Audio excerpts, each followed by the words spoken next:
금요일 날 혹시 여러분께 브리핑해 드릴 게 있으면 하고, 예산은 대부분 정보사항이기 때문에 예산에 대해서는 오늘 브리핑을 하지 않겠습니다. 그 외에 현안 관련해서 본질의 그리고 보충 질의에 나온 주요 내용 중에 국제 정세, 북한 동향, 러시아 파병 동향에 대해서, 그리고 실제로 그 외에 여러 가지에 대해서 현안 관련 질의가 있었던 것에 대한 국정원장과 국정원의 답변에 대해서 먼저 브리핑을 해드리도록 하겠습니다. 순서에 따라서 우리 이성곤 간사님께서 먼저 말씀하시겠습니다. 예. 오늘은 예산안과 법안을 다루는 정보위원회였지만 북한의 러시아 파병 문제 등 현안에 관련된 질의와 답변도 있었습니다. 그래서 제가 먼저 현안 관련된 질의 답변에 대해서 설명을 드리도록 하겠습니다. 크게 두 가지 정도의 내용이 포함되어 있습니다. 북한군의 러시아 파병 동향에 대해서 첫 번째이고요. 최근에 최선희 외무상이죠. 외무상이 러시아를 방문했는데 그 배경과 결과에 대해서 두 가지에 대해서 제가 설명을 드리도록 하겠습니다. 첫 번째로 북한군의 러시아 파병 동향과 관련해서는 11군단 병력 중심으로 구성된 북한 파병군, 이미 언론에 나왔습니다만 1만 1,000여 명은 러시아 동북부에서 현지 적응 훈련을 마치고 10월 하순경에 쿠르스크로 이동 배치된 것으로 파악이 되고 있습니다. 그리고 현재 러시아의 공수여단이라든지 해병대에 배속되어서 전술 및 또 드론 대응 훈련을 받고 있고 일부는 전투에 참여한 것으로 파악이 되고 있습니다.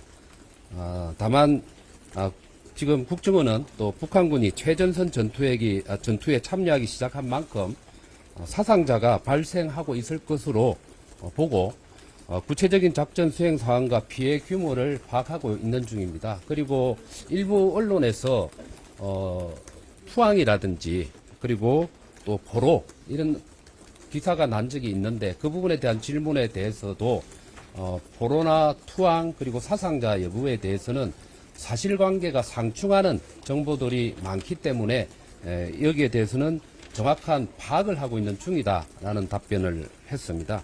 그리고 이렇게 파병뿐만 아니고 또 한편으로는 군수 물자들을 추가적으로 지원 수출하고 있는 동향이 파악이 되었습니다. 북한이 포탄 미사일에 이어서 170mm 자주포와 240mm 방사포 등 장사정 포까지 추가 수출한 사실이 확인이 되고 있습니다.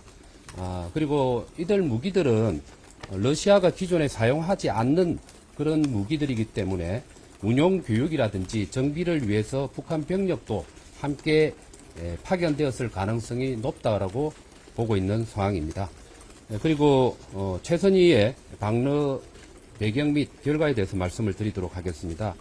최선희는 10월 28일부터 11월 6일까지 상당히 좀 긴 기간입니다. 러시아를 방문해서 흔들림 없는 러시아와 북한 관계를 과시할 목적으로 방문한 것으로 파악을 하고 있습니다. 이번 방러 기간 중에는 러시아 북한 간의 첫 외무장관 전략 대화를 11월 1일 날 실시를 했고 이것은 신조약에 따른 전략적 협력 확대와 반미 연대 강화 문제를 협의하기 위해서 방문한 것으로 파악되고 있습니다. 특히 주목될 점은 러시아 측에서 최초에는 난색을 표명하던 푸틴과의 면담을 11월 4일 날 성사시켜냈는데 이것은 체류 일정을 하루 이틀 더 연장해 가면서까지 푸틴을 만나고자 했던 북한의 노력이 좀 돋보였고 그리고 휴일 날 만난 것으로 추측이 되는데 그 정도로 중요한 사안들이 논의되었을 것으로 분석이 되고 있고 세부 내용에 대해서는 파악을 지속적으로 하고 있는 상황입니다. 여기까지 제가 두 가지 현안에 대해서 오후 같은 질의응답에 대한 내용을 정리해서 말씀을 드렸습니다. 예, 최선희 푸틴 대통령 면담 시에는 상당히 중요하고 민감한 얘기가 있었을 것이다. 단순히 의전용은 아니었을 것이다 라고 하는 판단이 제시되었고요. 특히 김정은이 이 러시아를 방문할 수 있지도 않느냐라고 하는 조심스러운 관측도 제기되었습니다. 앞으로 북한이 과연 어떠한 무기 혹은 장비나 기술을 받아올지에 대해서는 국정원의 주요 임무로 보고 계속해서 아주 밀착해서 주시하도록 하겠다 하는 말이 있었습니다. 또한 최근 미국이 에이테킴스 사용 해제에 대해서 미국 내에서 상당히 뜨거운 논쟁이 벌어지고 있다. 심지어 트럼프 주니어 같은 경우에는 3차 세계대전을 유발시켜서 트럼프 대통령이 취임하지 못하게 하려는 거 아니냐. 미국의 군산복합체의 이익만 대변하는 것 아니냐. 또 이것은 불법적이고 반헌법적이다. 라고 하는 여러 가지 지적이 있는 것에 대한 국정원의 평가에 대한 질의가 있었고, 이에 대해서 국정원장은 외교안보적 측면도 있겠으나 그것보다는 정무적인 판단이 개입될 수도 있다라고 하는 점, 그리고 트럼프 신정부와 바이든 정권 사이에 우크라이나 문제를 처리함에 있어서 입장 차이가 있다는 것을 잘 알고 있고, 그 두 개의 입장 사이 속에서 균형을 잘 잡겠다, 이런 말도 있었습니다. 마찬가지로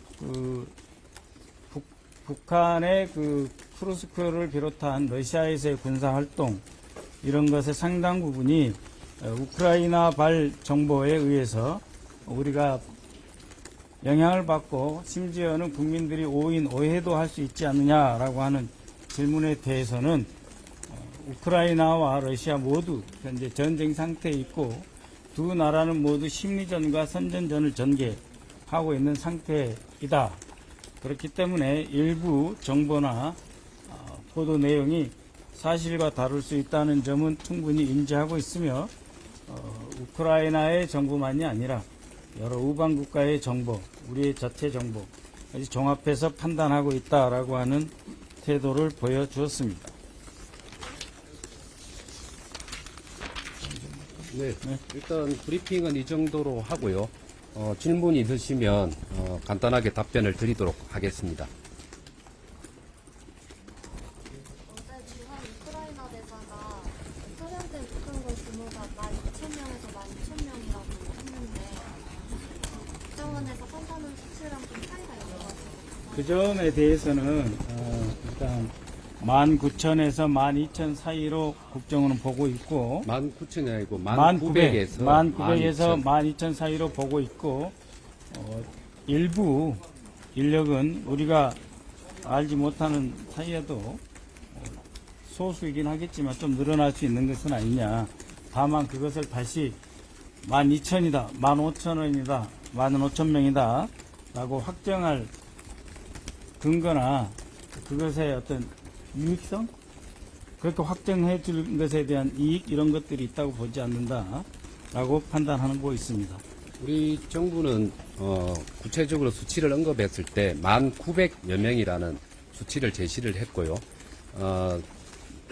우크라이나나 다른 나라들이 볼 때 수치가 조금 더 느는 이유 중에 하나는 오늘 설명에 의하면은 군수 장비들이 가치가 있는데, 그것은 당연하게 거기에 필요로 하는, 그러니까 운영에 필요로 하는 인력들, 군인들이 필요하기 때문에 그런 수치들을 또 지속적으로 들어가고 있는 상황이니까 그 수치의 유동성은 존재할 수 있다라고 그렇게 이해를 하시면 될 것 같습니다. 그 추가 파병 여부에 대한 질문에 대해서는 이 전쟁이 오래 가게 되면 당연히 병사들의 희생들이 많아지게 되고 푸틴의 요청에 의해서 북한에 계속적인 추가 파병을 요구할 수가 있는데, 그런 전황이 전개가 될 경우에는 추가 파병이 있을 수 있지만, 현재는 아까 말씀드린 11,000여 명을 기준으로 해서 약간의 유동성이 있는 수치가 가 있는 것은 확실하게 확인됐다라고 말씀을 드릴 수가 있습니다. 예, 현안 질의 과정에서